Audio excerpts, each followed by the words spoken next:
cybercrime is not restricted to national borders as traditional crime usually is, and each nation has their own law. What kind of challenges is regarding cross-border cybercrime, and how do you believe we should meet these challenges? That's a kind of a big question. The problem is two-folded or even more-folded, because the internet goes across the borders, but the ordinary law, the criminal law, the criminal administration law, and any other legislation is territorially bound. It's made for the physical world, where we have borders and we have to cooperate between the administrations from each country. If the Danish police want to make a search in Germany, they have to ask the German police. Through the internet, they can do it themselves because the borders have vanished. And that makes challenges because one way of regarding the internet is regarding it as a jurisdiction of its own, where everyone can join and can make their own rules. Or can they? That's one of the research questions in our center. That's this question of jurisdiction.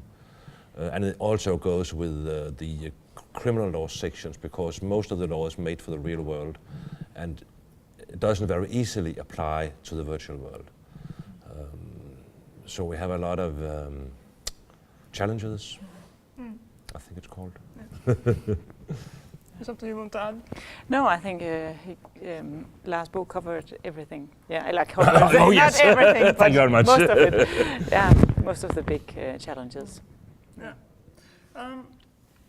How do you want your new research center at the University of Aalborg, the International Economic Crime and Cybercrime Research Center, to assist and strengthen law enforcement and protect against cybercrime? Well, that's only part of the protection wish, because we also want to protect privacy. Yeah.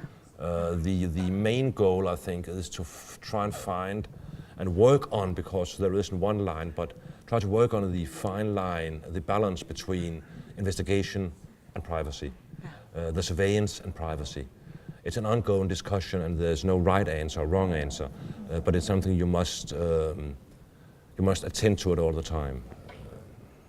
And that's one of the main objects for the center. And we are going to do it by bringing together law enforcement, private companies.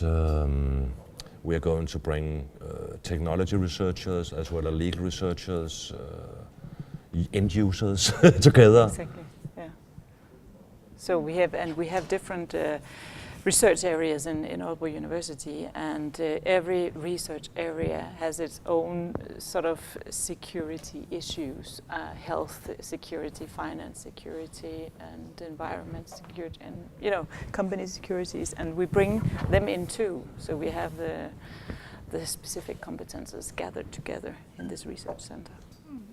There's also a challenge to get understanding and support from regular citizens when it comes to fight against cybercrime. And you talked about law enforcement to be effective against cybercrime is often needed to have a certain amount of monitoring of citizens. Which again, a conflict with the privacy, as we spoke about. How can you meet these challenges, getting understanding from the citizens about it, and fulfill both needs, the balance, as you mentioned?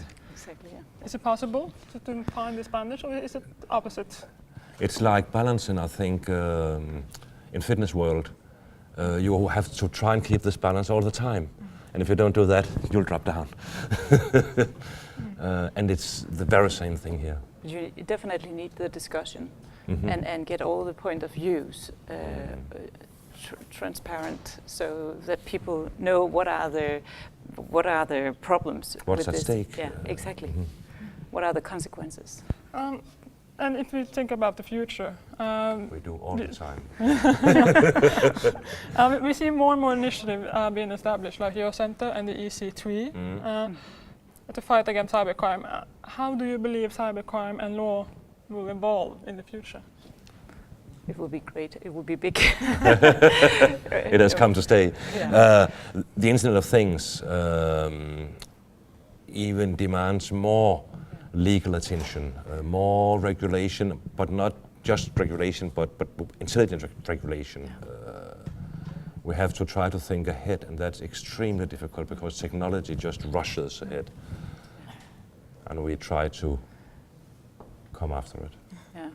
So we need to have the regulation in place to get the optimal use of the functions as well. That are fantastic. Yeah.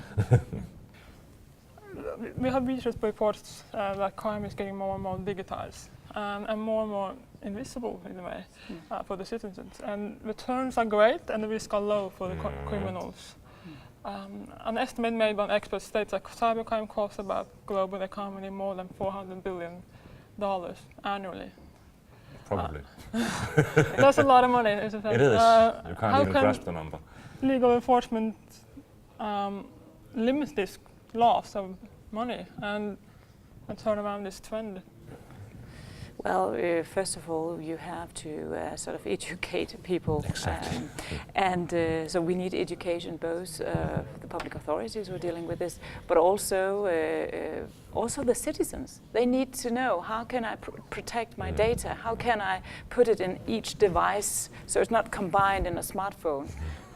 But it's on various devices, then it's difficult as an identity thief to take the data out, something like that. Exactly.